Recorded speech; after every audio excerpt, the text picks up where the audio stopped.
Pastor John, as you know, Jeremiah 29:11 is a favorite passage for a lot of Christians. It's one of the most popular verses in the Bible, and it reads like this, quote, "For I know the plans I have for you, declares the Lord, plans for welfare and not for evil, to give you a future and a hope," end quote.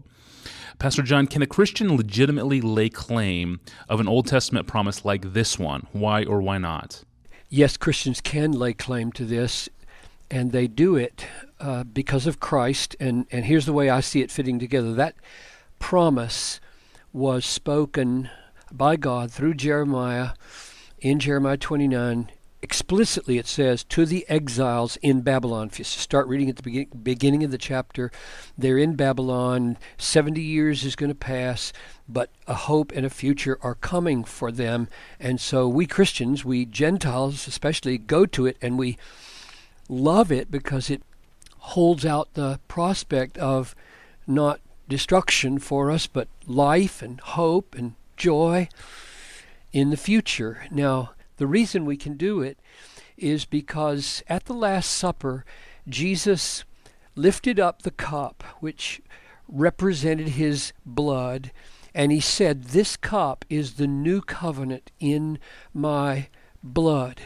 And when he said that, he meant, when I die tomorrow morning and shed my blood on behalf of my people, I am securing for them all the new covenant promises that God has made.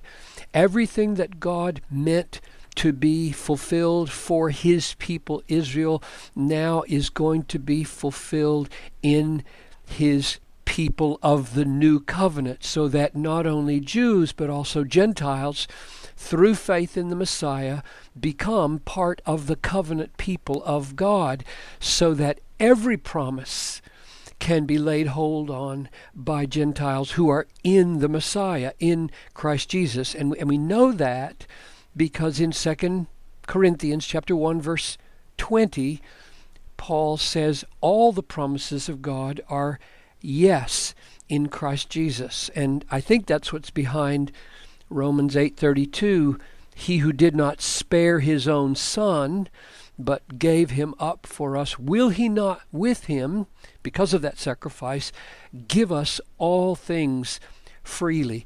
And that would include all the promises that God made to his covenant people. So there is an understanding of the flow of redemptive history that comes to climax in Jesus purchasing for all those who are in him as the head of this new covenant people the promises of the Old Testament. So I love the verse, and I lay hold on it as a Johnny-come-lately Gentile, and I believe Christ has warranted that for me.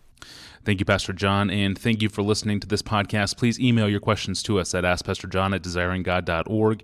At desiringgod.org, you'll find thousands of other free resources from John Piper. I'm your host, Tony Reinke. Thanks for listening.